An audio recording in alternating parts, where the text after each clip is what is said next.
Vic. Morning, Marty. You got it. Sounded good? Yeah. Sounds good. There you go. Play that part in the story with Lester. I think it's Lester Part 2, where it talks about and the newspaper account. Try this idea out and see what you think. Okay. It's their very hearts and souls as their gift to the microphone. Right. The newspaper read, Lester Flatt gives big break to 13-year-old Mississippi mandolin player. Okay, hold it right there. Yeah, and what if we did that mandolin rip right there? Yeah, great. Well, just another, it seems like a natural spot for the music, you know? Tie-in, yeah. Yeah, like...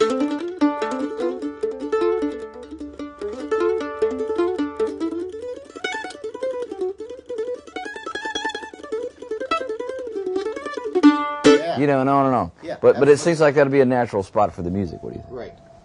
Okay. I heard it whispering through the pines, but I didn't know what it was. I heard it in the church bells across town, and it touched down deep in my heart. I heard it in the scream of the wildcat whistle as the midnight train tore through the darkness behind my house. I felt it in the rhythm of a chain gang as I watched them drive their spikes into the rail bed in the Pearl River swamp. I breathed its fragrance after a summer rain kissed the tomato vines in the garden. It was there in the black dirt underneath my feet. I saw it written on the faces of so many people on the back roads around Philadelphia, Mississippi, where I was raised. And it existed in the form of a ghostly presence and surrounded me as if it were a shadow that knew more about me than I knew of it. I sensed music in all these things, but it wasn't clear to me what kind of song the world was singing. I found out when I heard Lester Flatt, Earl Scruggs and the Foggy Mountain Boys, and Johnny Cash and the Tennessee Three jump out of the speakers of my record player. They hit me like a bolt of lightning, and it was my first heart-to-heart encounter with the spirit of country music. It captivated me and made me feel alive. And even at the early age of 5 years old, I somehow knew that my time on this earth would be spent following this pillar of fire all around the world.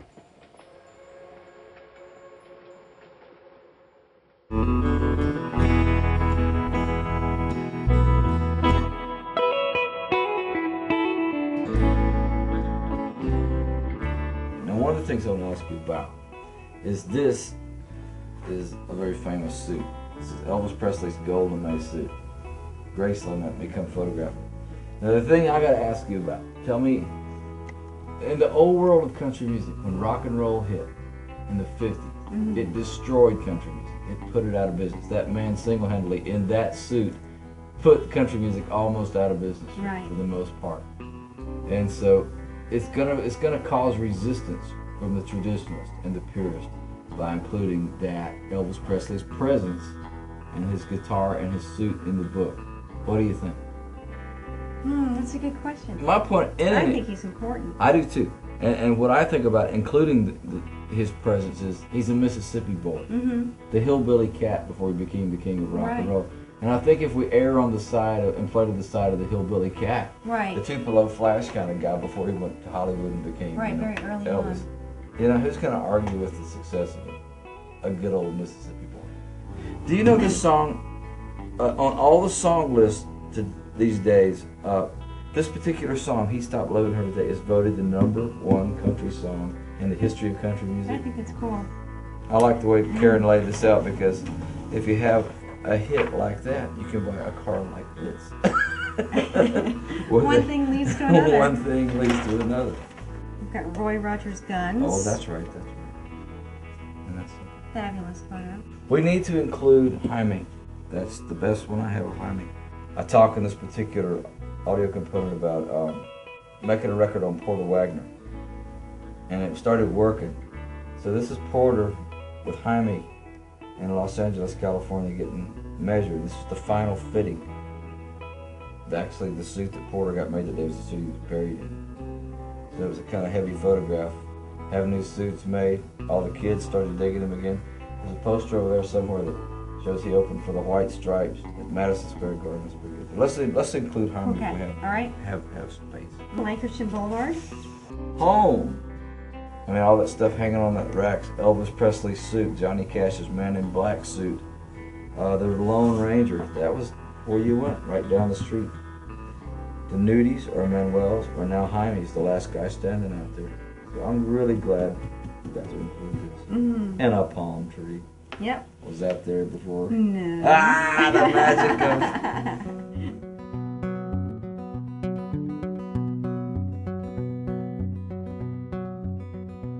On a cool September morning in the fall of 203, a crier from Jerusalem brought the news to me. His words were sharp and dreaded, and they made a lonesome sound. They snapped my heart in two like a stick stepped on the ground. Well, I cried and cried and cried, felt the cutting of the pain. Then I quietly said goodbye, so long in Jesus' name. Dark bird, watch you fly, dark bird to another sky. And I'll bet you were a sight when you hit that cloud of love and flew out the other side in the form of a dove. Dark bird, dark bird.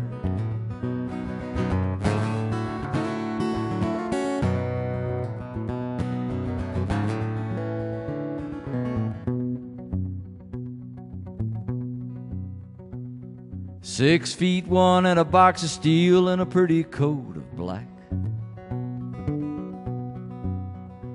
Well, I watch the world, watch themselves, watch your final act. So John planted these trees. They're kind of in bad need of pruning right now, but apple trees, pear trees, pecan trees, fig bush over there. And after he passed away, we bought this place from John Carter. And this is where the song Dark Bird was inspired, right in here. There was a crow hanging around. This time of the year in the spring, crows love this orchard, you know, and the fruit starts coming on. And the crow was hanging around in that tree right there. It inspired me. Finally, the song came, Dark Bird.